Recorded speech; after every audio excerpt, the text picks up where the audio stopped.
Hello friends, എല്ലാവരും കർക്കിടക മാസ special കഞ്ഞിയും മരുന്നൊക്കെ കഴിച്ച് നല്ല സുഖമായിരിക്കും എന്ന് വിചാരിക്കുന്നു. നമ്മൾ ഈ ആരോഗ്യം കർക്കിടക മാസം മാത്രം ശ്രദ്ധിച്ചാൽ മതിയോ? ഞാനിന്ന് എന്നും വീട്ടിൽ സൂക്ഷിക്കാൻ പറ്റിയ ഒരു ഒറ്റമൂലി മരുന്ന് റെസിപ്പി ആയിട്ടാണ് വന്നിരിക്കുന്നത്. അതെന്തെന്ന് അറിയണ്ടേ? Come on, let's go to the video. ജീരകം നമ്മുടെ ആരോഗ്യം മെച്ചപ്പെടുത്താനും ദഹനക്കേട്, വയറിൻ്റെ വീർപ്പ്, വയറ് സംബന്ധമായ പല പ്രശ്നങ്ങൾക്കും, കൊളസ്ട്രോൾ കുറയ്ക്കാനും വെയിറ്റ് കുറയ്ക്കാനും ഒക്കെ വളരെ നല്ലതാണ്. ഇവിടെ ജീരകം 50 ഗ്രാമാണ് ഞാൻ എടുത്തിരിക്കുന്നത്. കുരുമുളക് കഫക്കെട്ട്, ജലദോഷം, തൊണ്ടവേദന, ശബ്ദമടപ്പ്, തൊണ്ടയിലെ നീര് എല്ലാറ്റിനും വളരെ നല്ലതാണ്. കുരുമുളക് ഇവിടെ 50 ഗ്രാം ഞാൻ എടുത്തിട്ടുണ്ട്.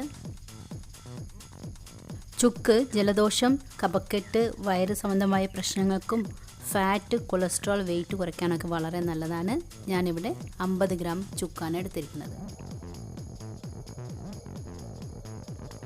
കൽക്കണ്ടം തൊണ്ടവേദന, ചുമ, ഡ്രൈ ത്രോട്ട്, ഹീമോഗ്ലോബിൻ വർദ്ധിപ്പിക്കാനും ഡൈജഷനും ക്ഷീണം മാറ്റാനൊക്കെ വളരെ നല്ലതാണ്. അത് ഞാനിവിടെ 100 ഗ്രാമാണ് എടുത്തിരിക്കുന്നത്. ജീരകം, കുരുമുളക്, ചുക്ക് നന്നായി കഴുകി വൃത്തിയാക്കി വെയിലത്ത് നന്നായി ഉണക്കിയത് വേണം ഉപയോഗിക്കാൻ.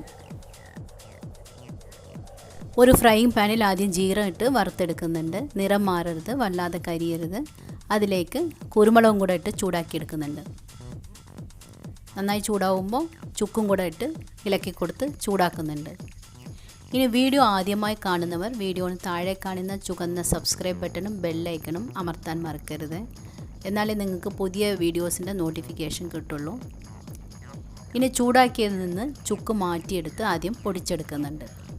മിക്സിയിൽ കുറച്ച് പൊടിക്കാൻ ബുദ്ധിമുട്ടുണ്ടാവും, അതുകൊണ്ട് ഒന്ന് തട്ടി കൊടുത്തിട്ട് വേണം മിക്സിയിലിട്ട് പൊടിക്കാൻ. മിക്സിയിലിട്ട് പൊടിച്ച ചുക്ക് പൊടി റെഡി ആയിരിക്കുന്നു. ഇനി അതൊരു അരിപ്പ വെച്ച് നന്നായി അരിച്ചെടുക്കുന്നുണ്ട്. ഇങ്ങനെ അരിക്കുമ്പോൾ താഴെ വരുന്ന നൈസ് പൊടി മാത്രമേ മരുന്നിന് ഉപയോഗിക്കുന്നുള്ളൂ. മീതെ വരുന്ന ബാക്കി പൊടി ഞാൻ കുടിവെള്ളം തിളപ്പിക്കുമ്പോൾ കുറേശ്ശെ ഇടാൻ വേണ്ടിയിട്ട് മാറ്റി വയ്ക്കുന്നുണ്ട്. ഈ മീതെ ഉള്ളതും വറുത്ത ജീരകവും കുരുമുളകും ചുക്കും എല്ലാം ആയതുകൊണ്ട് കുടിവെള്ളത്തിലിടുന്നത് വളരെ നല്ലതാണ്. നമ്മുടെ ചുക്കുപൊടി റെഡി ആയിരിക്കുന്നു. ഇനി ഒരു മിക്സി ജാറിൽ വറുത്ത ജീരകവും കുരുമുളകും നന്നായി പൊടിച്ചെടുക്കുന്നുണ്ട്. ഈ പൊടിയിലേക്ക് കൽക്കണ്ടം കൂടെ ചേർത്ത് കൊടുത്ത് നന്നായി പൊടിക്കുന്നുണ്ട്. ഇപ്പോഴത്തെ കൊറോണയ്ക്ക് പോലും ജീരകം, കുരുമുളക്, ചുക്ക് എല്ലാമാണ് കഴിക്കാൻ പറയുന്നത്. അത്രയ്ക്കും നല്ലതാണ്.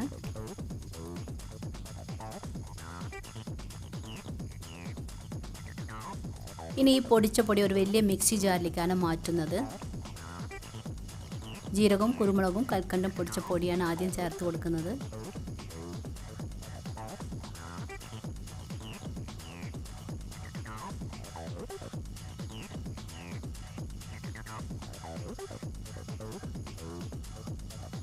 അതിലേക്ക് ചുക്കുപൊടി കൂടെ കുറേശ്ശെ ചേർത്ത് കൊടുക്കുന്നുണ്ട്. എല്ലാം നന്നായി ചേർത്ത് ഒന്നും കൂടെ മിക്സിയിൽ അടിച്ചാൽ നമ്മുടെ ഒറ്റമൂലി മരുന്ന് റെഡിയാണ്. ഇത് ജലദോഷം, ചുമ, കഫക്കെട്ട്, തൊണ്ടവേദന, വിശപ്പില്ലായ്മ, ദഹനക്കേട്, വയറുവേദന, ഛർദ്ദിക്കാൻ വരല്, ഇതിനൊക്കെ വളരെ നല്ല മരുന്നാണ്. ഇതൊരു എയർടൈറ്റ് പാത്രത്തിൽ വെച്ചാൽ കുറേ നാൾ കേടുകൂടാതിരിക്കും. കുട്ടികൾക്കും മുതിർന്നവർക്കും ഒരുപോലെ കഴിക്കാൻ പറ്റുന്നതാണ്. രാവിലെയും വൈകിട്ടും 1 ടീസ്പൂൺ കഴിക്കുന്നതാണ് നല്ലത്. ഇനി ചുമയ്ക്കുമ്പോൾ നിങ്ങൾ കഴിക്കുകയാണെങ്കിൽ തൊണ്ടയിലെ കഫക്കെട്ട് മാറിക്കിട്ടും. എല്ലാവരും ട്രൈ ചെയ്ത് നോക്കിയൊന്ന് കമൻസ് ഇടണേ. വീഡിയോ ഇഷ്ടപ്പെട്ടാൽ ലൈക്ക് ചെയ്യാൻ മറക്കരുത്. Thank you for watching. ഇനി നല്ലൊരു റെസിപ്പിയിൽ വീണ്ടും കാണാം. Till then bye.